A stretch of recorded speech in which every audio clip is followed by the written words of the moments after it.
जय हिंद। स्वागत है आप सभी का ऑनलाइन क्लासदार बड़पुर है। इसमें आज हम देखेंगे जैतून की खेती के बारे में। ठीक, कि जैतून को हम लाभकारी कैसे बनाएं, या जैतून के क्या क्या फ़ायदे होते हैं, ठीक है ना, और जैतून की खेती हम कैसे करें, सब चीज़ें देखेंगे आगे की वीडियो। ठीक है, इसका जो बॉटनिकल नेम है वो रहेगा ओलिया यूरोपिया। ठीक, फैमिली रहेगी वो रहेगी ओलेसी, है ना। इसका उत्पत्ति स्थान है जो है एशिया माइनस की शुरुआत हुई थी, है ना। और सबसे बड़ा जो देश है अभी उत्पादन ले रहा है, इससे खेती कर रहा है इसकी, वो है कौन सा, स्पेन। स्पेन में ये है सबसे बड़ा उत्पादक है और सबसे अधिक वहाँ पे इसकी खेती की जाती है। हमें इसकी खेती करनी है, इसके लिए हम भूमि की तैयारी के लिए हम देखेंगे इसकी जो इसकी मिट्टी होनी चाहिए वो अच्छी पोषक तत्वों से भरपूर मिट्टी होनी चाहिए, जिसमें सभी प्रकार के पोषक तत्व उपस्थित हों। ठीक है, और मिट्टी का पीएच है वो रहेगा 5.5 से 8 के बीच में। खेती हम वहाँ पे अच्छे से कर सकते हैं, सफलतापूर्वक कर सकते हैं। ठीक है, उसके बाद हम इसकी रोपाई करनी हुई गड्ढों में, क्योंकि नर्सरी में इसका पौध तैयार होता है, उसका हमें इसके दूसरी जगह पर स्थानांतरण करना पड़ता है, रोपाई करनी पड़ती है। तो उस स्थिति में हमें क्या करना होगा, वहाँ पे गड्ढे बनाने होंगे 3 फीट, इस प्रकार से 3 फुट लंबे, 3 फुट गहरे और 3 फुट चौड़े, है ना। गड्ढों का हमने निर्माण कर लिया है। गड्ढे से गड्ढे की दूरी या पौधे से पौधे की दूरी जो हम रखेंगे वो रखेंगे पौध से पौध दूरी लगभग 4 मीटर। ठीक है, इस पौध से इस पौध की दूरी कितनी रखेंगे हम, 4 मीटर के आसपास में। तो हमें पहली लाइन हुई। सेकंड लाइन क्या होगी, दूसरी लाइन में हम लाइन से लाइन की दूरी रखेंगे, तो हमारी 4 मीटर थी। ठीक है, और लाइन से लाइन, ठीक है, इस लाइन से इस लाइन में हम रखेंगे कितनी, 7 मीटर। ठीक है, इस प्रकार हमें खेती करने से कितने पौधे लगेंगे, एक हेक्टेयर में 475 पौधों की आवश्यकता होगी।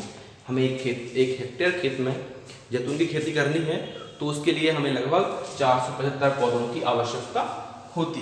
तापमान की बात करें इसमें तो ये है लगभग 48 से 50 डिग्री सेंटीग्रेड तापमान पर ये पौधा जो है वहाँ पर सहन कर सकता है, और 60 डिग्री सेंटीग्रेड तापमान को भी ये पौधा सहन कर सकता है। मतलब गर्मी में भी पौधा जीवित रह सकता है और सर्दियों में भी पौधा जीवित रहेगा, इसको ज़्यादा हानि होने की संभावना नहीं है।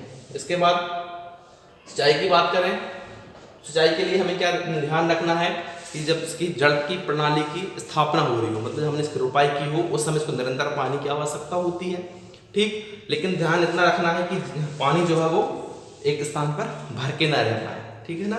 तो ऐसा हमें खेत पहले तैयार कर लेना है जल निकासी व्यवस्था के साथ में, कि पानी जो है वो भरे नहीं। ठीक है, आगे चलें। इसके बाद में इसकी उपज की बात करें, हम एक पौधे से कितनी उपज प्राप्त होगी, तो जब हम पौधे का रोपाई कर देंगे तो रोपाई करने के 4 से 5 वर्ष बाद हमें जो है पौधा उपज प्राप्त शुरू हो जाएगी, इससे हमें फल जो है वो लगने पर प्राप्त हो जाएंगे। ठीक है, और एक पेड़ जो है वो 700 से 800 साल तक फल देता है। ठीक है, और इसके लिए एक पौधे से लगभग 20 से 25 किलोग्राम 20 से 25 किलो पौधे जो है वो प्राप्त होते हैं।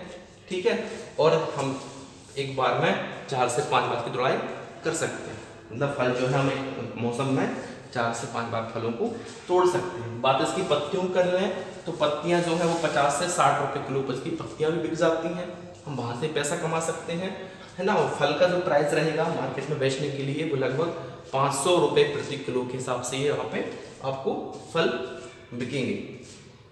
ठीक, इससे जैतून के लाभ देखें, इससे हमें क्या क्या लाभ होते हैं। इसके लिए हम क्या है, जो हृदय संबंधी सुधार होगा इसमें, तो प्रयोग से हृदय संबंधी जो जिसको समस्या है वो इसका प्रयोग करते हैं। दूसरा, पाचन को बनाए रखता है, पाचन को ठीक करता है, वजन कम करने में सहायक होता है। इसके अलावा ब्लड शुगर को नियंत्रित रखता है, और यहाँ पर सूजन वगैरह आती चोट लगने पर तो उन स्थितियों में भी काम करता है, और कई तरह के ब्यूटी प्रोडक्ट और दवाएं इससे बनाई जाती हैं। ठीक है, धन्यवाद।